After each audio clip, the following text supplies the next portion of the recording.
அருமையான கர்த்தருடைய பிள்ளைகளே, கடந்த ஞாயிற்றுக்கிழமை அப்பம் தரும் பரமபிதா என்ற தலைப்பிலே தேவனுடைய தூதை நாங்கள் கேட்டோம். கர்த்தருக்கே மகிமை உண்டாவதாக. இன்று இதே தொடர்பில் கர்த்தர் இயேசுவின் உபதேசத்தை இன்றைய நாளிலும் நாம் கவனிப்போம். வாசிப்போமா?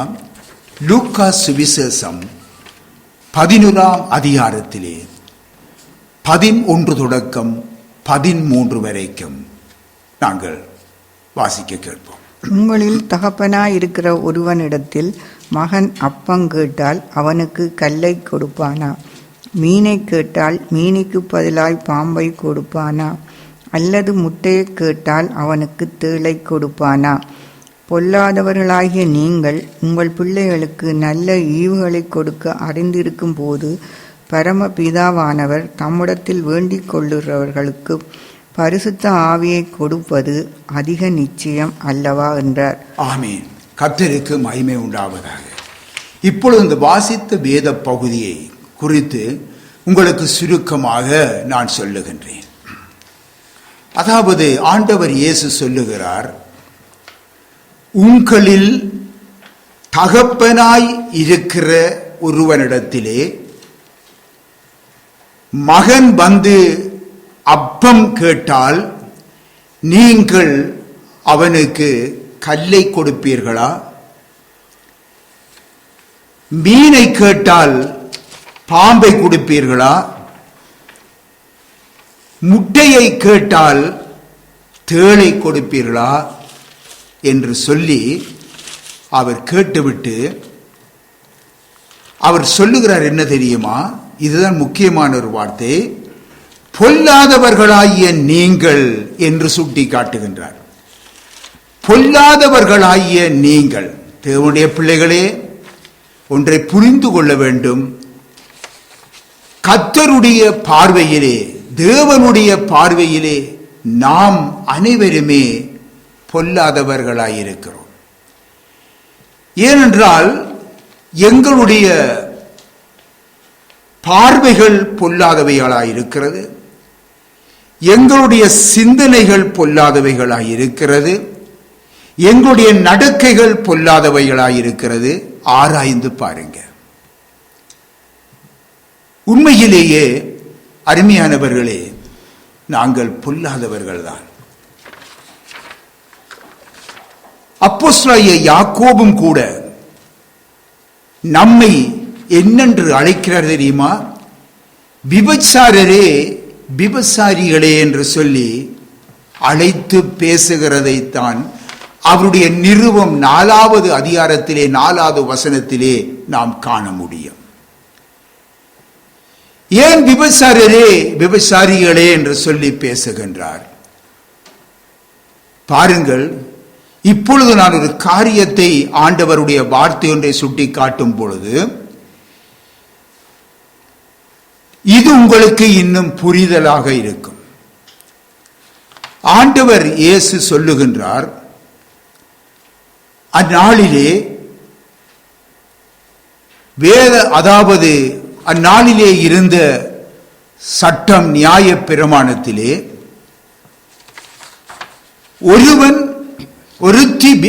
ஒருத்தி விபச்சாரம் செய்துவிட்டால் அவனை கல்லறிந்து கொள்ள வேண்டும் என்று எழுதியிருக்கிறது.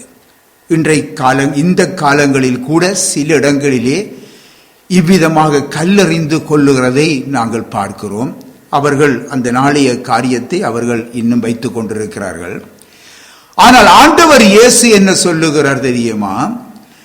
அதாவது ஒரு ஸ்திரீ விபச்சாரம் செய்து அவள் பிடிபட்டு விட்டால் அவளை கல்லறிந்து கொள்ள வேண்டும் என்று எழுதியிருக்கிறது.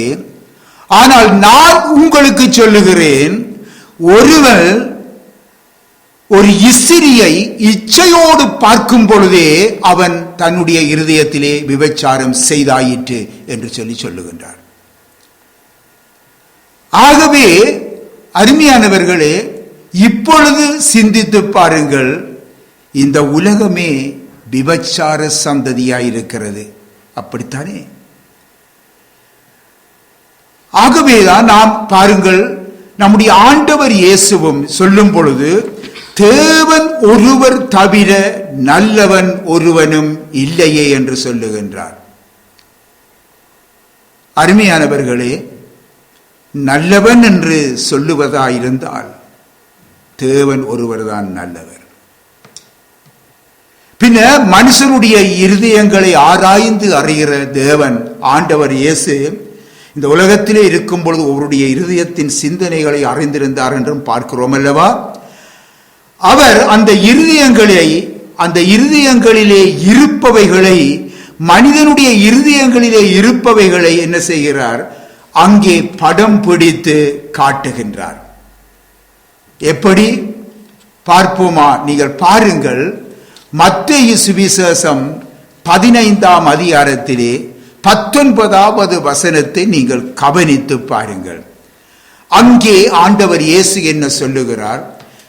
ஒவ்வொரு மனிதனுடைய இருதயத்திலே என்னென்ன இருக்கிறது என்று சுட்டி காட்டுகிறார். பொல்லாத சிந்தனைகள், கொலை பாதகங்கள், விபசாரங்கள், வேசித்தனங்கள், களவுகள், பொய் சாட்சிகள், தூஷணங்கள், இவையெல்லாம் ஒரு மனிதனுடைய இருதயத்திலே ஆளுகை செய்கிறது. சந்தர்ப்பம் வரும்பொழுது நீங்கள் பார்ப்பீர்கள், அந்த மனுஷனுக்கு ஒரு சந்தர்ப்பம் வரும்பொழுது அவனுடைய வாயிலே இருந்து வருகின்ற ஒவ்வொரு காரியத்தையும் நீங்கள் பார்ப்பீர்கள். ஏனென்றால் அவனுடைய இருதயம் அதனால் தான் நிறைந்திருக்கிறது. இப்படி இருக்க நாம் எல்லாரும், அதாவது நாம் விசுவாசிகளாய் இருந்தாலும், தேவ ஊழியர்கள் என்ற நிலையிலே இருந்தாலும், நாம் அனைவரும் அருமையானவர்களே, தேவனுக்கும் மனுஷருக்கும் முன்பாக எவ்வளவாய் நம்மை தாழ்மைப்படுத்தி நடக்க வேண்டும் என்பதை சிந்தித்து பாருங்க. நாம் எவ்வளவாய் நம்மை தாழ்மைப்படுத்தி நடக்க வேண்டும். நமக்குள்ளே மேன்மை வரலாமா? நமக்குள்ளே பெருமை வரலாமா? நம்மை குறித்து மேன்மை பாராட்ட என்ன இருக்கிறது? இன்றைக்கு சிலர் இந்த உலக வழக்கத்தின்படி சொல்லும் பொழுது சொல்லுவார்கள், அவன் தீட்டுப்பட்டவள், அவன் தீட்டுப்பட்டவன், அவன் தீட்டுப்பட்டவன் இந்த இடத்தை கூப்பிடக்கூடாது, இந்த இடத்திலே வரக்கூடாது என்று சொல்லுவார்கள். அருமையானவர்களே, சொல்லுகிற மனுஷனும் அவனும் தீட்டு உள்ளவன் தான். அவன் தன்னுடைய தீட்டை அவன் உணர்வதில்லை. அவன் பாவத்தினாலே தீட்டுப்பட்டிருக்கிறான். ஆனால் அதை உணராமல் மற்றவர்களை அவன் தீட்டுள்ளவன் என்று சொல்லி அவன் நிதானிக்கிறான். இவ்விதமாக பாருங்கள், தேவனுடைய பிள்ளைகள் சரி, தேவனுடைய ஊழியர்கள் என்ற நிலையிலே இருக்கிறவர்கள் கூட அருமையானவர்களே, நம்முடைய பெயர்களுக்கு முன்பாக சர்வசாதாரணமாக இன்றைக்கு நான்கிறோம். நம்முடைய பெயர்களுக்கு முன்பாக ரெவரண்ட், ரைட் ரெவரண்ட் என்று சொல்லி போடுகிறார்கள். போட துணியலாமா? சிந்தித்து பாருங்க. நாம் அதற்கு தகுதி உள்ளவர்களா? இல்லையே. அப்படி மற்றவர்களால் நாம் ரெவரண்ட், ரைட் ரெவரண்ட் என்று அழைக்கப்படுவதை விரும்பலாமா? விரும்பக்கூடாது. தேவன் ஒருவர் தான் அந்த ஸ்தானத்துக்கு உட்பட்டவர். பாருங்க, சில பிஷப், ஆர்ச் பிஷப் என்று அழைக்கப்படுவதிலே அவர்கள் மேன்மை பாராட்டுகிறார்கள். ஏன்? விசேஷித்த உடைகளையும் அணிந்து கொள்ளுகிறார்கள். விசேஷித்த அடையாளங்களினாலே தங்களை மனுஷருக்கு முன்பாக ஒரு மேன்மை உள்ளவர்களாக காண்பிக்கிறார்கள். அருமையானவர்களே, உலகம் முழுவதும் தேவனால் பாவிக்கப்படும் வல்லமையான ஊழியக்காரன் என்று விளம்பரப்படுத்துவதிலே அவர்கள் மேன்மை கொள்ளுகிறார்கள். இந்த விளம்பரம் தேவையா? இப்படி ஒரு மனித புகழ்ச்சி தேவையா? மனிதர்கள் நம்மை இவ்விதமாக புகழ வேண்டும் என்று நாம் நினைப்பது தேவையா? தேவனுடைய பார்வையிலே நாம் அனைவருமே பொல்லாதவர்களாய் இருக்கிறோம் அல்லவா? தேவன் தமது மகா கிருபையினாலே நம்மை அழைத்து தமது மகா மேன்மையான பணியை நமக்கு உண்மை உள்ளவர்கள் என்று எண்ணித்தான் தந்திருக்கிறாரே.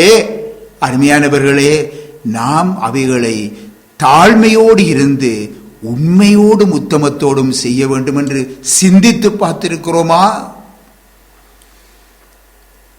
ஆகவே இவ்விதமான நிலையிலே இருக்கிற நாம் தேவனுக்கு முன்பாகவும் மனுஷருக்கு முன்பாகவும் எவ்வளவாய் நம்மை தாழ்த்தி நடக்க வேண்டும் என்பதை ஒரு விசை சிந்தித்து பாருங்க.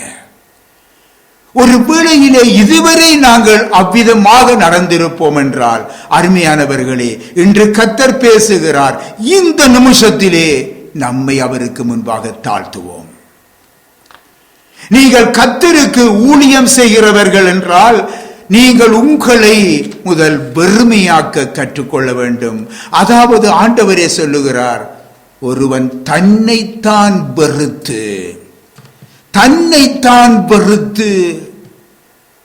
தன் சிலுவையை எடுத்துக்கொண்டு என்னை பின்பற்ற கடவன் என்று சொல்லுகின்றார். ஆகவே தன்னைத்தான் வெறுத்தென்று சொல்லி அருமையானவளை சொல்லி இருக்கிற ஆண்டவர், அதாவது தாழ்ந்திருங்கள், உங்களை மறைத்துக் கொள்ளுங்கள், கர்த்தர் ஒருவரே மகிமைப்பட வழிவிட்டு கொடுங்கள். கர்த்தரே மகிமைப்படுவாராக என்று வாயாலே சொல்லலாம். நாம் பெருமையானவர்கள் என்று சொல்லி நாம் வாய் பேச்சிலே நாம் சொல்லலாம். அது போதாது, நம்முடைய வாழ்க்கையே அவ்விதமாக மாற வேண்டும். அருமையான கர்த்தருடைய பிள்ளைகளே, நான் எப்பொழுதும் சொல்லுவது உண்டு, அருமையானவர்களே, இன்றைக்கு நாம் பிரசங்கிக்கிறோம் உண்மை. ஆனால் அருமையானவர்களே, நம்முடைய பிரசங்கத்தை விட நம்முடைய வாழ்க்கையே பிரசங்கமாக மாற வேண்டும் என்பதுதான் தேவனுடைய விருப்பமாயிருக்கிறது. அதன் மூலமாக அநேக ஆத்துமாக்கள் விடுதலை பெறுவார்கள். ஆகவே அருமையானவர்களே, மாய்மாலமான ஊழியங்கள், மாய்மாலமான வாழ்க்கைகள் வேண்டாம். அவை இந்த காலங்களிலே பெருகிக் கொண்டு இருக்கிறது. அருமையானவர்களே, ஆண்டவருடைய வார்த்தையின்படி அது நிறைவேறிக்கொண்டே இருக்கிறது. ஆனால் நிறைவேறிக்கொண்டே போகட்டும். ஆண்டவர் சொல்லுகிறார், அவையெல்லாம் நடந்தே தீரும் என்று சொல்லியிருக்கிறார். ஆகவே அவைகள் எல்லாம் நடக்கட்டும். ஆனால் நாங்கள் அவைகளை பார்க்க வேண்டாம்.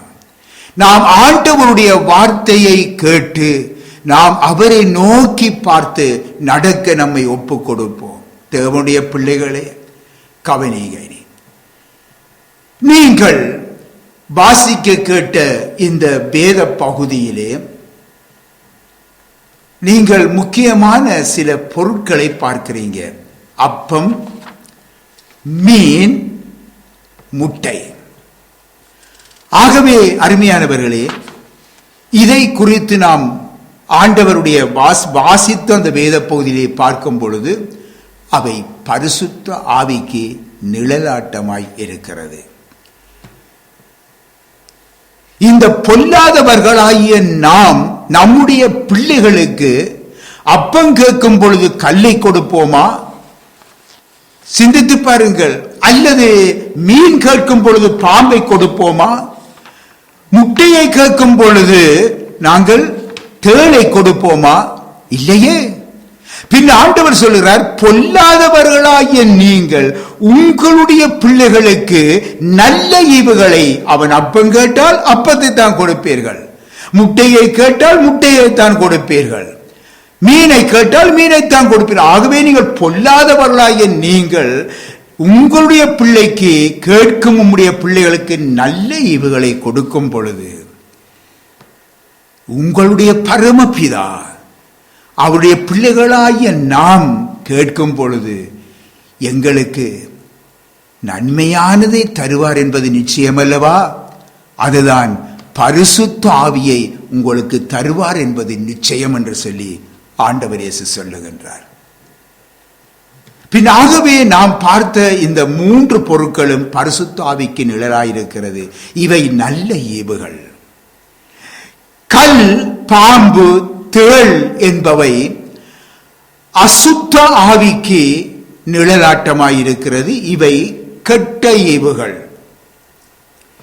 ஆகவே பொல்லாதவர்களாகிய நீங்கள் உங்களுடைய பிள்ளைகளுக்கு நல்ல ஈவுகளை கொடுக்க அறிந்திருக்கும் போது பரமபிதாவானவர் தம்மிடத்தில் வேண்டிக் கொள்ளுகிறவர்களுக்கு பரிசுத்த ஆவியை கொடுப்பது அதிக நிச்சயம் அல்லவா என்று சொல்லி ஆண்டவர் இயேசு அங்கே சுட்டி காட்டுகின்றார். எனக்கு அருமையானவர்களே, இதை நாங்கள் இருதயத்திலே நாங்கள் பதித்து வைத்துக் கொள்ளணும். இன்றைக்கு தேவனுடைய பிள்ளைகளும் சரி, தேவனுடைய ஊழியக்காரரும் சரி, இதை சில நேரங்களிலே நினைத்து பார்ப்பதில்லை. நீங்கள் கேளுங்கள். அதாவது பிரியமான தேவனுடைய பிள்ளைகளே, கடந்த வாரத்திலே நாங்கள் அப்பம் கல் குறித்து அந்த தேவ தூதை கேட்டோம். இன்று மீன் பாம்பு குறித்து நாங்கள் தியானிக்க போகிறோம். போன தடவை அப்பம் கல்லை பற்றி கேட்டோம். இப்பொழுது மீன் பாம்பை குறித்து நாங்கள் தியானிக்க போகிறோம். இந்த அப்பம் போலவே மீனும் ஒரு மனுஷருடைய ஆகாரமாக இருக்கிறது. மீன் தேவனுடைய பிள்ளைகளுடைய வேறு பிரிக்கப்பட்ட ஜீவியத்தை அங்கே குறிப்பிடுகிறது. மீனானது எங்க வாழும்? உப்பு கடலுக்குள்ள வாழும். இந்த உப்பு கடலுக்குள்ள வாழுகிற மீன் எப்பொழுதும் உப்பாயிருந்திருக்குதா? சிந்தித்து பாருங்க. உப்பு கடலுக்குள்ளேயே அதனுடைய வாழ்க்கை. ஆனால் அது உப்பாயிருக்குதா? இல்லையே. மீன் காய்ச்ச போய்க்குள்ள மீன் கரைக்கு என்ன செய்வீங்க? உப்பு வேணும்னு சொல்லி உப்பு போடுவீங்க. பின் ஆகவே கடலுக்குள்ளே வாழுகிற அந்த மீன் அது கடலுக்குள்ளே வாழ்ந்தாலும் உப்பு அதை பற்றி கொள்ளுகிறது இல்லை. எனக்கு அருமையான கர்த்தருடைய பிள்ளைகளை, யோவான் சுவிசேஷத்திலே நீங்கள் 1ஆம் அதிகாரத்திலே 5வது வசனத்தை எடுத்து நீங்கள் வாசித்து பார்ப்பீர்கள் என்றால் அங்கே சொல்லப்படுகிறது என்ன? அந்த ஒளி இருளிலே பிரகாசித்தது, இருளானது அதை பற்றி கொள்ளவில்லை என்று அங்கே சொல்லப்பட்டிருக்கிறது. பாருங்கள், ஒரு இருண்ட அறைக்குள்ளே நீங்கள் கொண்டு போய் ஒரு வெளிச்சத்தை அடியுங்கள். அடித்தால் அந்த அறைக்குள்ளே இருக்கிற இருள் எங்கே போயிரும் என்று தெரியாது. அந்த அறை முழுவதும் வெளிச்சமாகவே இருக்கும். காரணம் என்ன? இருளானது இந்த ஒளியை பற்றி கொள்ளவில்லை. அந்த ஒளி பிரகாசிக்கும் பொழுது இருள் விலகி விடுகிறது. இந்த ஒளி இதை குறித்து தான் சொல்லப்படுகிறது. என்ன தெரியுமா? இந்த ஒளி இயேசுவை குறிக்கிறது. ஆண்டவர் இயேசு சொல்லுகிறார், நானே ஒளி, நானே ஒளி. என்னை விசுவாசிக்கிறவன் இருளிலே, அதாவது பாவ இருளிலே அவன் நடவாமல் ஜீவ ஒளியை அவன் பெற்றுக் கொள்ளுகிறான் என்று சொல்லுகிறார். இந்த பாவ இருளானது நம்மை அழிவுக்கு நேராய் வழி நடத்துகிறது. இந்த உலகத்திலே இந்த இருள், இந்த உலகமானது இருளுக்குள்ளே தான் இருக்கிறது. இந்த இருளிலே நடக்கிறவன் இறுதியிலே அவன் என்ன செய்கிறான்? மரணத்தை நோக்கி சென்று கொண்டிருக்கிறான், நித்திய மரணத்தை அடைகிறான். ஆனால் அந்த ஒளியாகிய இயேசுவை யார் பின்பற்றுகிறார்களோ அவர்கள் இருள் நீங்கி அவர்கள் வெளிச்சத்தின் பிள்ளைகளாய் வாழ்ந்து தேவனோடு வாழுகின்ற ஒரு மகிமையான நித்தியமான ஒரு வாழ்க்கையை அவன் பெற்றுக் கொள்ளுகின்றான். இப்படியே தேவஜனமாகிய நாம் அருமையானவர்களே, பாவம் நிறைந்த இந்த உலகத்திலே தான் வாழுகிறோம். ஆனாலும் பாவம் நம்மை பற்றி கொள்ளாதபடி நம்மை நாம் காத்துக்கொள்ள வேண்டும். பார்த்தீர்களா? ஒரு தடவை யோசேப்பு என்ற வாலிபனை நோக்கி விபசார பாவம் வந்தது. அவன் என்ன செய்தான்? அந்த இடத்தை விட்டு அவன் ஓடிவிட்டான் என்று சொல்லி பார்க்கிறோம். அருமையானவர்களே, இப்படித்தான் தேவனுடைய பிள்ளைகள் இந்த பாவம் நிறைந்த இந்த உலகத்திலே வாழ்ந்து கொண்டிருக்கிறோம். ஆனாலும் பாவம் நம்மை பற்றி கொள்ளாதபடி நம்மை காத்துக்கொள்ள வேண்டும். ஆண்டவர் இயேசு சொல்லுகிறார், நான் உலகத்தான் அல்லாதது போல அவரை பின்பற்றுகிற சீஷராகிய நாமும் உலகத்தார் அல்ல என்று சொல்லி ஆண்டவர் நம்புகிறார். என்னுடைய பிள்ளைகள் ஒரு நாளுமே அவர்கள் உலகத்தோடு வாழ மாட்டார்கள் என்று நம்புகிறார். தன்னுடைய பிள்ளையின் மேல் நம்பிக்கை வைத்திருக்கிறார். இதற்காகத்தான் பரிசுத்த ஆவியானவரை நமக்கு தந்திருக்கிறார். அருமையானவர்களே, அந்த பரிசுத்த ஆவியானவர் நமக்கு உதவி செய்கிறார். என்னத்துக்கு உதவி செய்கிறார்? நாம் பரிசுத்தமாய் வாழும்படிக்கு உதவி செய்கிறார். ஆகவே நாம் அப்படியாக நாம் வாழ வேண்டுமாயின் அந்த பரிசுத்த ஆவியானவரின் நடத்துதலுக்கு நம்மை ஒப்பு கொடுக்க வேண்டும். அந்த பரிசுத்த ஆவியானவர் தான் நம்மிலே இருந்து என்ன செய்கிறார்? மகனே, அந்த வழி சரியில்லை, இந்த வழியாலே போ, இந்த வழி சரியில்லை, அந்த வழியாலே போ என்று நமக்கு வழி காட்டுகின்றார். அருமையானவர்களே, நீ வலதுபுறம் சாய்ந்தாலும் இடதுபுறம் சாய்ந்தாலும் வழி இதுவே என்று சொல்லுகின்ற சத்தத்தை நீங்கள் கேட்பீர்கள். ஆகவே எனக்கு அருமையானவர்களே, அந்த ஆவியானவருடைய நடத்துதலுக்கு நம்மை ஒப்பு கொடுத்து வாழ பழகிக் கொள்ள வேண்டும்.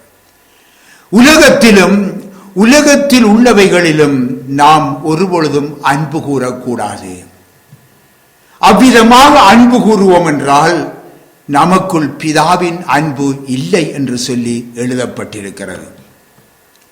இந்த காலத்தில் பாருங்க, இன்றைக்கு சில சபைகள், அரசியல், இன்றைக்கு பணம், பொருள், உலக ஆஸ்தி, உலக ஆசை, பெருமைகள், மனித புகழ்ச்சிகள், இன்னுமாக மற்றவர்கள் நம்மை புகழ வேண்டும் என்று எதிர்பார்க்குதல், இவ்விதமான காரியங்களுக்கு அவைகள் நம்மை ஆளும்படியாக, சபையை ஆளும்படியாக ஒப்பு கொடுத்து விடுகின்றார்கள்.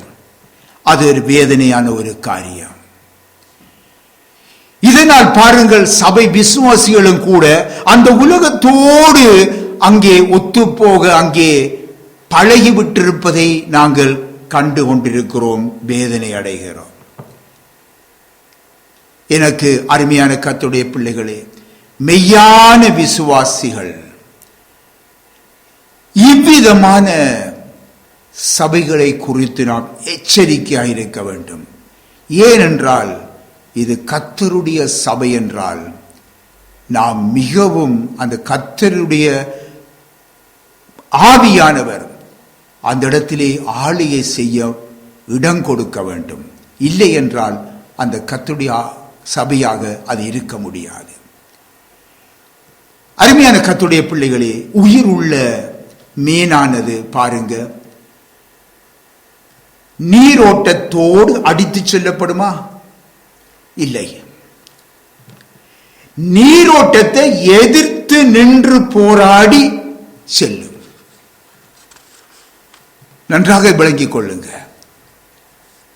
ஒரு மீனானது நீரோட்டத்தோடு அடிச்சு செல்லாது, அடித்துக்கொண்டு செல்ல விடாது, அதோடு எதிர்த்து நின்று அந்த நீரோட்டத்துக்கு எதிர்த்து நின்று செல்லும். அப்படியே தேவனுடைய பிள்ளைகளாகிய நாமும் இந்த உலகத்தின் போக்கிலே நம்மை செல்லுவதற்கு இடம் கொடாமல், அதாவது உலகத்தோடு நாம் சமரசம் செய்து ஜீவிக்காமல், லௌகீகத்தை எதிர்த்து ஜெய ஜீவியம் செய்ய கற்றுக்கொள்ள வேண்டும்.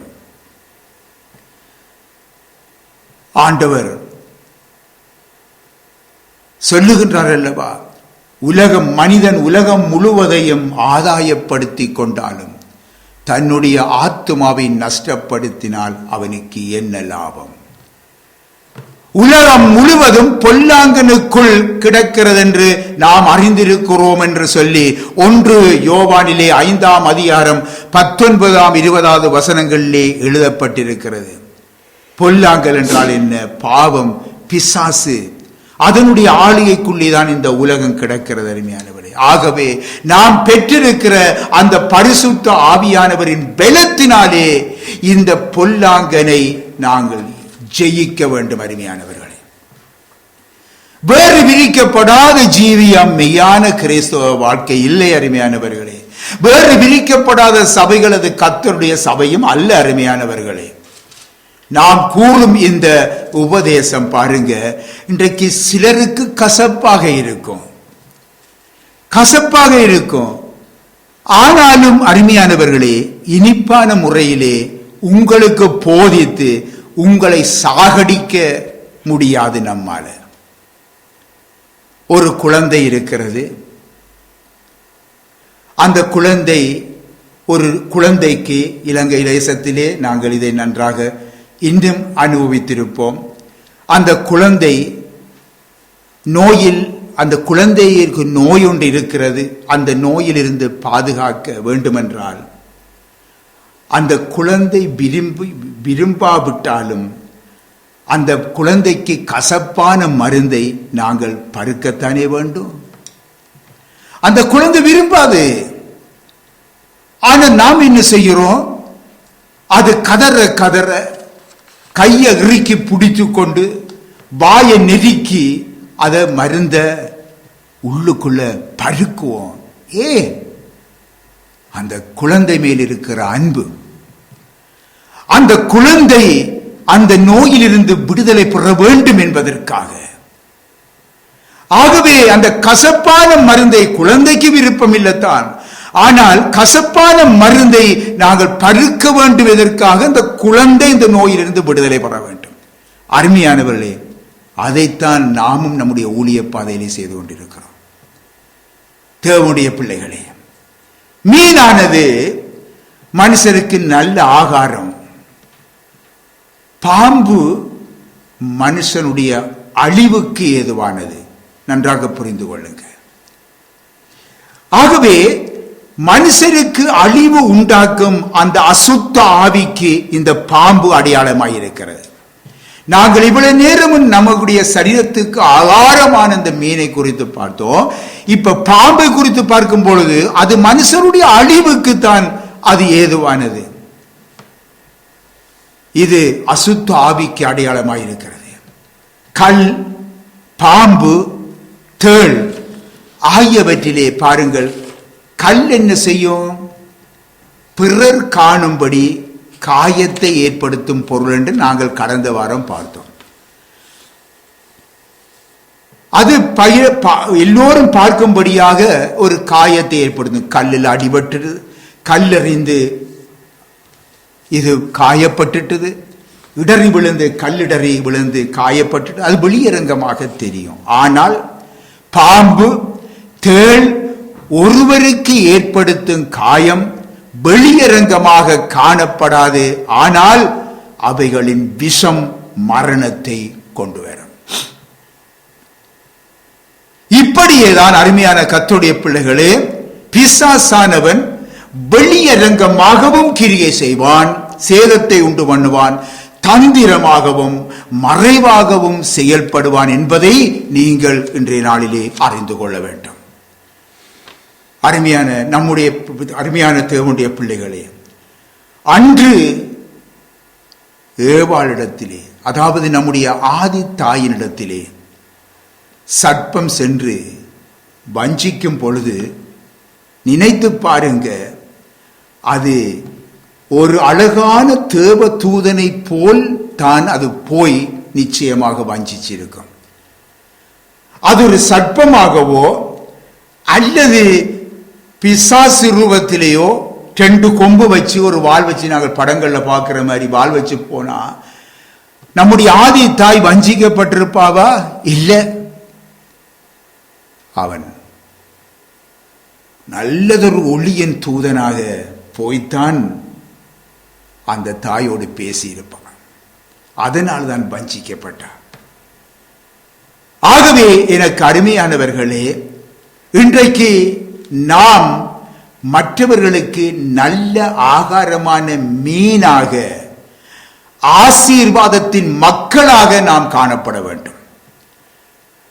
அவர்கள் பொல்லாதவர்களாய் இருக்கலாம், அவர்கள் பொல்லாதவர்கள் தான், நல்லவர்கள் அல்ல தேவனுடைய பார்வையிலே. ஆனால் நாம் ஆசீர்வாதத்தின் பிள்ளைகள் அல்லவா? ஆகவே நாம் மற்றவர்களுக்கு நல்ல ஆகாரமான மீனாக ஆசீர்வாதத்தின் மக்களாய் நாம் காணப்பட வேண்டும். நீங்கள் உலகத்துக்கு வெளிச்சமாய் இருக்கிறீர்கள் என்று சொல்லி ஆண்டவர் இயேசு சொல்லி இருக்கிறார் அல்லவா? எனக்கு அருமையானவர்களே, அப்போஸ்தலனாகிய பவுலும் எபேசியருக்கு எழுதும் பொழுது அங்கே நான் வாசிக்கிறேன், கேளுங்க. அப்போஸ்தலனாகிய பவுல் சொல்லுகின்றார், முற்காலத்திலே நீங்கள் அந்தகாரமாயிருந்தீர்கள், இப்பொழுதோ கர்த்தருக்குள் நீங்கள் வெளிச்சமாயிருக்கிறீர்கள். ஆகவே வெளிச்சத்தின் பிள்ளைகளாய் நடந்து கொள்ளுங்கள் என்று சொல்லி அங்கே பாருங்கள், 5ஆம் அதிகாரத்திலே 8வது வசனத்திலே அப்போஸ்தலனாகிய பவுல் சொல்லுகின்றார். அடுத்ததாக பாருங்கள், பாம்புகளை பார்க்கும் பொழுது அது தரையிலே ஊறுகின்ற ஒன்று. சர்ப்பம் தந்திரம் உள்ளது என்று சொல்லி அங்கே நாங்கள் வேதத்திலே சொல்லப்பட்டிருக்கிறதை பார்க்கிறோம். அது தந்திரசாலி. பின்னாகவே அது தரையிலே ஊறுகின்றது. இது நாம் எல்லாருக்கும் தெரிந்த காரியம். ஆவிக்குரிய ஜனங்களை பூமிக்குரிய சிந்தைகள் உடையவர்களாக மாற்றுவது இந்த பொல்லாத ஆவியின் கிரிகையாயிருக்கிறது. இந்த பாம்பானது தரையிலே ஊடுகிறது, தந்திரம் உள்ளது. இந்த கர்த்தருடைய பிள்ளைகளையும் இவ்விதமான ஒரு தந்திரத்தினாலே வஞ்சித்து அதனுடைய வழியிலே கொண்டு செல்ல அது எப்பொழுதும் பிரயாசப்பட்டு கொண்டிருக்கிறது. அருமையானவர்களே, தேவனுடைய பிள்ளைகளே, நாம் பெற்றிருக்கின்ற ஆவியின் அபிஷேகம் நம்முடைய பரம பிதாவானவர் தந்துள்ள நன்மையான ஈவு. அருமையானவர்களே, ஆகவே இந்த அபிஷேகத்தின் மூலமாக நாம் கிறிஸ்துவின் மூலமாக, அந்த அபிஷேகத்தின் மூலமாக கிறிஸ்துவினுடன் கூட நாங்கள் என்ன செய்கிறோம்? எழுப்பப்பட்டு உன்னதங்களிலே அவரோடு கூட உட்கார்ந்திருக்கிற அனுபவத்தை பெற்றிருக்கிறோம் என்று சொல்லி எழுதப்பட்டிருக்கிறது. அருமையானவர்களே, நாம் கிறிஸ்துவினுடைய கூட எழுப்பப்பட்டு எங்கே இருக்கிறோம்? எப்பொழுதாவது சிந்தித்து பார்த்திருக்கிறீர்களா? உன்னதங்களிலே அவரோடு கூட உட்காரும் அனுபவத்தை பெற்றிருக்கிறோம். ஆகவேதான் அப்போஸ்தலனாகிய பவுல் தம்முடைய நிருபத்திலே எழுதுகிறார். கொலோசியரே 3ஆம் அதிகாரம் 1 தொடக்கம் 2 வரைக்கும் தயவு செய்து வாசிங்க. நீங்கள் கிறிஸ்துவுடன் கூட எழுந்ததுண்டானால், நீங்கள் கிறிஸ்துவினுடனே கூட எழுந்ததுண்டானால், கிறிஸ்து தேவனுடைய வலது பாசத்தில் வீற்றிருக்கும் இடத்தில் உள்ள மேலானவைகளை தேடுங்கள். கர்த்தருக்கு மகிமை உண்டாவதாக. போதும் சிஸ்டர், இப்ப பாருங்க, ஒன்றை நான் சொல்றேன், தொடர்ந்து பார்ப்போம். நீங்கள் கிறிஸ்துவினுடனே கூட எழுந்ததுண்டானால், இதை நீங்கள் எத்தனை பேர் நீங்க விசுவாசிக்கிறீங்க? நான் கிறிஸ்துவினுடனே கூட எழுந்திருக்கிறேன், கிறிஸ்துவினுடனே கூட எழுந்திருக்கிறேன் என்று விசுவாசிக்கிறீங்க? ஆம், கர்த்தருக்கு மகிமை உண்டாவதாக. அப்படியானால் கிறிஸ்து தேவனுடைய வலது பாரசத்தில் உள்ள மேலானவைகளை தேடுங்கள் என்று சொல்லி சொல்லப்பட்டிருக்கிறது. ஆகவே பொல்லாத ஆவியின் கிரியைகளுக்கு நாம் இடம் கொடுத்து நடக்காமல், பூமிக்குரியவற்றை சிந்தித்து நடக்காமல் நாம் என்ன செய்ய வேண்டும்? மேலானவைகளை நாடி நாம் நடக்க வேண்டும்.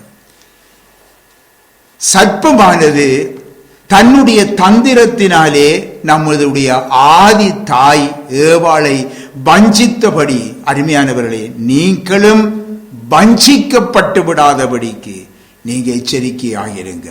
அதுக்கு என்ன வழி தெரியுமா? நாங்கள் காதினாலே கேட்கின்ற ஒவ்வொரு வார்த்தைகளும் இது தேவ சத்தமா அல்லது பிசாசின் சத்தமா? இதை நாம் புரிந்து கொள்ளுகின்ற தன்மை நமக்கு வேண்டும், பகுத்தறிய வேண்டும். அருமையானவர், ஒவ்வொரு சத்தங்களையும் நாங்கள் பகுத்தறிந்து நடக்க வேண்டும். தேவ சத்தத்தை கேட்கின்ற காதாக காணப்பட வேண்டும். ஒரு உதாரணத்தை சுட்டி காட்ட விரும்புகிறேன். பொதுவாக இது எல்லாருக்கும் தெரிஞ்ச விஷயம். கர்த்தருடைய பிள்ளைகளோ சரி அல்லது புறமத மக்களும் சரி, எல்லாருக்கும் தெரிந்தது மறைக்கப்படுவதற்கு ஒன்றுமில்லை. ஆனால் இந்த இடத்திலே வந்திருக்கிற நீங்கள் சரியான ஒரு சத்தியத்தை அறிய வேண்டும் என்று இந்த நேரத்திலே என்னுடைய இருதயத்திலே பாரம் கொண்டிருக்கிறேன். அதாவது பொதுவாக இன்றைக்கு அண்மையிலே புற மக்கள் கொண்டாடினார்கள் தைப்பொங்கல் என்ற ஒரு திருநாள் கொண்டாடினார்கள். இது புறமத சகோதரர்கள் கொண்டாடுகிறார்கள், அதை நாம் எல்லாரும் அறிவோம். இப்படி இருக்க சாத்தானுடைய ஊழியக்காரர், அவர்களும் தேவனுடைய ஊழியக்காரராக வேஷம் போட்டிருப்பார்கள். அது பைபிள் அப்படித்தான் சொல்லுகின்றது. நாம் எப்படிதான் தேவ சத்தத்தை நாம் கேட்கிற வேண்டும், இது தேவ சத்தமா சாத்தானுடைய சத்தமா என்று அறிய வேண்டும். இவ்விதமாக இந்த சாத்தானுடைய ஒரு ஊழியக்காரன் கிறிஸ்துவின் ஊழியக்காரர் என்று வேஷத்தை தரித்து கொண்டு தைப்பொங்கல் எங்களுக்குரிய கிறிஸ்தவர்களுக்குரிய பண்டிகை, பைபிளில் சொல்லப்பட்டிருக்கிறது என்று சொல்லி, இது தமிழர் திருநாள் என்று சொல்லி அதற்கும் ஒரு பெயரை வைத்து அதை கூறிக்கொண்டு அன்றைக்கு புறமத மக்கள் செய்வது போன்று அவர்கள் வேஷ்டியெல்லாம் கட்டிக்கொண்டு அவர்கள் என்ன செய்தார்கள், தேவனுடைய பிள்ளைகளை கிறிஸ்துவை பற்றிய உண்மையில் நின்று விலகும்படி அவர்கள் செய்கிறார்கள். இது எத்தனை பேர் இதை உணர்ந்தீங்க?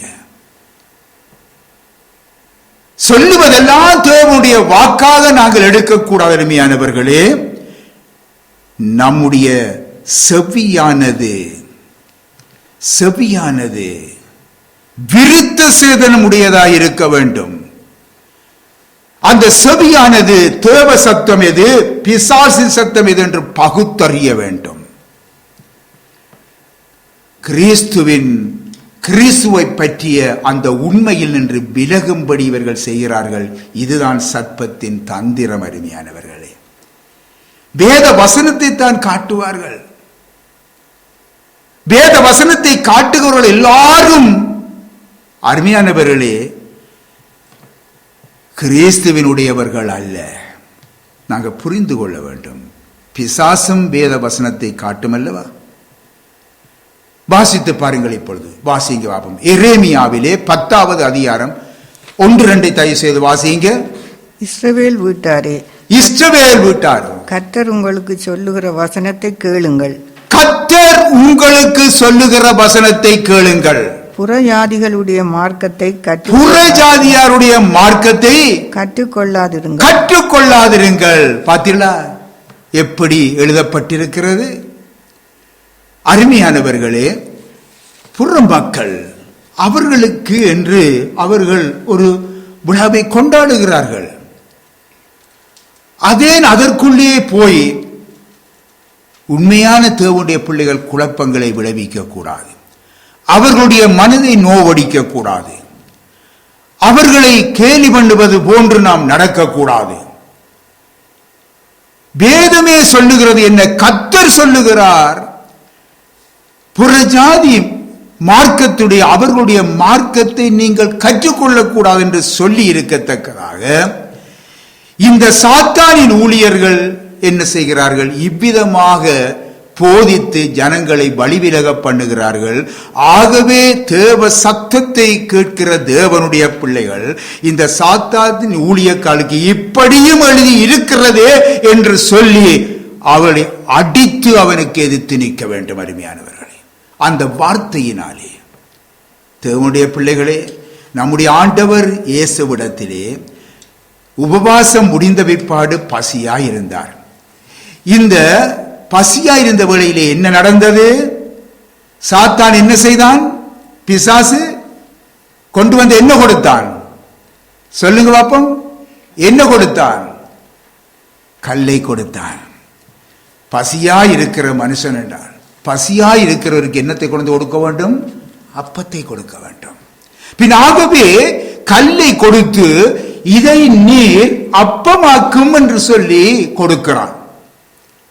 நன்றாக விளங்கிக் கொள்ளுங்கள். பின் ஆகவே இது யார் என்பதை ஆண்டவர் இயேசு அறிந்து கொண்டார். அவர் என்ன செய்தார்? தேவனுடைய வசனத்தை அவனுக்கு காண்பித்து அந்த வசனத்தினாலே அவனுடைய சோதனையை ஜெயித்தார் என்று பார்க்கிறோம். பின்னாகவே பசியாயிருந்த ஒருவருக்கு அப்பத்தை கொடுத்திருக்க வேண்டும். அவனோ கல்லை கொண்டு வந்து கொடுத்து இதை அப்பமாக்கும் என்று சொல்லி சொல்லுகின்றான். பின்பு பாருங்க, இந்த உலகத்தின் மகிமை எல்லாவற்றையும் அவருக்கு கொண்டே காண்பிக்கிறான். அவரை வஞ்சிக்க பார்க்கிறான். எனக்கு இவையெல்லாம் எனக்கு கொடுக்கப்பட்டிருக்கிறது, எனக்கு இஷ்டமானவனுக்கு கொடுப்பேன். ஆனால் ஒரு நிபந்தனை என்ன தெரியுமா? எல்லா மகிமையெல்லாம் உமக்கு தாரன், எனக்கு இஷ்டமானவனுக்கு கொடுப்பன். ஒன்று, நீர் எனக்கு இஷ்டமானவனாக இருக்க வேண்டும் என்றால் என்னை விழுந்து பணிந்து கொள்ளுங்கள் என்று சொல்லுகின்றான். யாரிடத்திலே? இயேசுவினிடத்திலேயே சொல்லுகின்றான் பிசாசு, தன்னை பணிந்து கொள்ளும்படியாக. அவரோ பாருங்கள், தேவனுடைய வசனத்தினாலே இப்படி எழுதியிருக்கிறதே, இப்படியும் எழுதியிருக்கிறதே என்று சொல்லி சுட்டி காட்டி அவனை ஜெயித்தார். ஏன் தெரியுமா?